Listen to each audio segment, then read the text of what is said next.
Hi ಸ್ನೇಹಿತರೆ, welcome back our channel.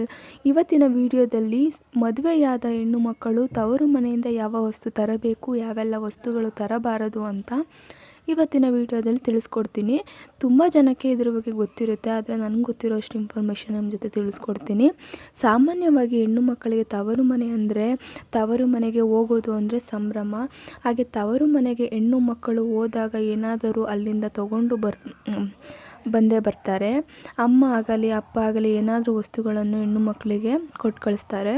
ಹಾಗೆ ಯಾವ ವಸ್ತುಗಳನ್ನು ತರಬಾರದು ಮತ್ತು ತರಬೇಕು ಅಂತ ಅಂದರೆ, ಮೊದಲಿಗೆ ಅಕ್ಕಿಯನ್ನು ತವರು ಮನೆಯಿಂದ ಬರಬೇಕಾದ್ರೆ ತರಬಹುದು, ಆದರೆ ಮೆಣಸಿನ್ಕಾಯನ್ನು ತವರು ಮನೆಯಿಂದ ಬರಬೇಕಾದ್ರೆ ತರಬಾರ್ದು. ಅದ್ರ ಜೊತೆಲಿ ಖಾರದ ಪುಡಿ, ಮಸಾಲೆ ಪುಡಿ, ಈ ಥರ ಪದಾರ್ಥಗಳಿರುತ್ತಲ್ವ, ಅಂಥದ್ದು ಕೂಡ ತವರು ಮನೆಯಿಂದ ತರಬಾರ್ದು. ಯಾವತ್ತೂ ತರಲೇಬಾರ್ದು ಆ ಥರ. ಹಾಗೇನಾದ್ರು ತರಬೇಕು ಅಂದರೆ ದುಡ್ಡು ಕೊಟ್ಟು ತರ್ಬೋದು. ಇವಾಗ ₹1, ₹2 ಆ ಥರ ₹10 ಆ ಥರ ಹೀಗೆ ದುಡ್ಡು ಕೊಟ್ಬಿಟ್ಟು ತರಬೇಕು. ಹಾಗೆಯೇ ಕೆಲವೊಂದು ತರಕಾರಿಯನ್ನು ತವರು ಮನೆಯಿಂದ ತರಬಾರ್ದು ಅಂತ ಹೇಳ್ತಾರೆ. ಬೂದು ಕುಂಬಳಕಾಯಿಯನ್ನು ತರಬಾರ್ದು, ಮತ್ತು ಹಾಗಲಕಾಯಿಯನ್ನು ತವರು ಮನೆಯಿಂದ ತರಬಾರ್ದು ಅಂತ ಹೇಳ್ತಾರೆ. ಹಾಗೆಯೇ ದೀಪಗಳನ್ನು ತವರು ಮನೆಯಿಂದ ತರೋದು, ಜೋಡಿ ದೀಪ ತರ್ಬೋದು. ಈ ಜೋಡಿ ದೀಪ ತಂದರೆ ಮನೆಗೆ ತುಂಬಾ ಒಳ್ಳೆಯದಾಗುತ್ತೆ, ಶುಭವಾಗುತ್ತೆ. ಮತ್ತು ಪೊರಕೆಯನ್ನು ತವರು ಮನೆಯಿಂದ ತರಬಾರ್ದು. ನೀವು ತರಲೇಬೇಕು ಅಂದರೆ ಇವಾಗಲೇ ಹೇಳ್ದಂಗೆ ₹1, ₹2 ಆ ಥರ ದುಡ್ಡು ಕೊಟ್ಬಿಟ್ಟು ತರ್ಬೋದು. ಪೊರಕೆಯನ್ನು ಲಕ್ಷ್ಮಿ ಅಂತ ಹೇಳ್ತಾರೆ. ಅಂಥ ಪೊರಕೆಯನ್ನು ನೀವು ತವರು ಮನೆಯಿಂದ ತಂದರೆ ಅವರ ಮನೆಯ ಭಾಗ್ಯಲಕ್ಷ್ಮಿ ಮತ್ತು ಧನಲಕ್ಷ್ಮಿ ನಮ್ಮ ಮನೆಗೆ ಬರ್ತಾರೆ. ಆಗ ತವರು ಮನೆಯಲ್ಲಿರುವ ಹಣದ ಸಮಸ್ಯೆಗಳು ಕಾಣಿಸುತ್ತೆ. ಹಾಗಾಗಿ ಪೊರಕೆಯನ್ನು ತರಬಾರ್ದು. ಹಾಗೆ ಉಪ್ಪನ್ನು ಕೂಡ ತವರು ಮನೆಯಿಂದ ತರಬಾರ್ದು. ಉಪ್ಪು ಕೂಡ ಲಕ್ಷ್ಮಿಯ ಸಂಕೇತ. ಉಪ್ಪು ತಂದರೆ ತವರು ಮನೆಗೆ ಅಶುಭವಾಗುತ್ತೆ, ಹಾಗಾಗಿ ತರಬೇಡ್ರಿ.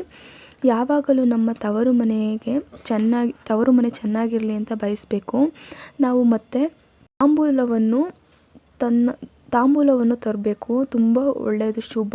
ಬಾಗಿನ, ಮಡಿಲಕ್ಕಿ ಮತ್ತು ಸೀರೆ, ಬಳೆ, ಅರಿಶಿನ, ಕುಂಕುಮ, ಹಣ್ಣುಗಳು ಮತ್ತು ತೆಂಗಿನಕಾಯಿ, ತವ್ರ ಮನೆಯಿಂದ ಬಾಗಿನ ಆ ಥರ ಎಲ್ಲ ಕೊಡ್ತಾರಲ್ಲ, ಅದೆಲ್ಲ ತರೋದ್ರಿಂದ ತುಂಬ ಒಳ್ಳೆಯದು. ಮನೆಯಿಂದ ತಂದರೆ ತುಂಬ ಒಳ್ಳೆಯದಾಗುತ್ತೆ. ಅದರಲ್ಲೂ ಹಸಿರು ಬಳೆ ಮತ್ತು ಹಸಿರು ಸೀರೆಯನ್ನು ತವರು ಮನೆಯಿಂದ ಹೆಣ್ಣು ಮಕ್ಕಳು ತಂದರೆ ತುಂಬಾ ಒಳ್ಳೆಯದಾಗುತ್ತೆ.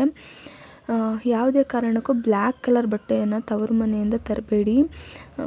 ಮತ್ತು ನೀವು ಕೂಡ ಬ್ಲ್ಯಾಕ್ ಕಲರ್ ಬಟ್ಟೆನ ತವರು ಮನೆಗೆ ಕೊಡಬಾರ್ದು. ಶಾರ್ಪ್ ಆಗಿರೋ ವಸ್ತುಗಳನ್ನು ತವರು ಮನೆಯಿಂದ ತರಬಾರದು. ಚಾಕು ಆಗಿರಲಿ, ಕತ್ತರಿ ಆಗಿರಲಿ, ತುರೆಮಣೆ, ಹೀಗೆ ಶಾರ್ಪ್ ಆಗಿರೋವಂಥ ವಸ್ತುಗಳನ್ನು ತರಬೇಡಿ. ಅದು ಒಳ್ಳೆಯದಲ್ಲ, ನಿಮ್ಮ ಮನೆಗೂ ಒಳ್ಳೆಯದಲ್ಲ, ತವರು ಮನೆಗೂ ಒಳ್ಳೆಯದಲ್ಲ. ಮತ್ತು ಎಣ್ಣೆ, ಅದರಲ್ಲೂ ಹರಳೆಣ್ಣೆಯನ್ನು ಯಾವತ್ತೂ ಕೂಡ ತರಬಾರ್ದು.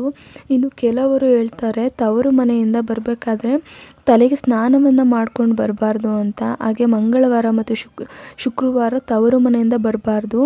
ಮದುವೆ ಆದ ಹೆಣ್ಣು ಮಕ್ಕಳು ತವರು ಮನೆಯಿಂದ ಮಂಗಳವಾರ, ಶುಕ್ರವಾರ ಬಂದರೆ ತವರು ಮನೆಯಲ್ಲಿರುವಂತಹ ಲಕ್ಷ್ಮಿ ಹೋಗ್ತಾರೆ ಅಂತ ಹೇಳ್ತಾರೆ. ಹಾಗಾಗಿ ಆ ದಿನಗಳಲ್ಲಿ ಯಾವತ್ತಿಗೂ ಕೂಡ ಬರಬೇಡಿ. ಇದಾಗಿತ್ತು ಸ್ನೇಹಿತರೆ ಇವತ್ತಿನ ವಿಡಿಯೋ. ಇಷ್ಟ ಆಗಿದ್ರೆ ಪ್ಲೀಸ್ ನನ್ನ ಚಾನಲ್ ಸಬ್ಸ್ಕ್ರೈಬ್ ಮಾಡ್ಕೊಂಡು ನೋಡಿ. ಹಾಗೆ ಪಕ್ಕದಲ್ಲಿರೋ ಬೆಲ್ ಐಕಾನ್ ಪ್ರೆಸ್ ಮಾಡಿ, ನಾವು ಹೊಸ ವಿಡಿಯೋ ಹಾಕೋ ನೋಟಿಫಿಕೇಷನ್ ಬರುತ್ತೆ. Thank you for watching. ಮತ್ತೆ ಸಿಗ್ತೀನಿ ಸ್ನೇಹಿತರೆ. ಬಾಯ್.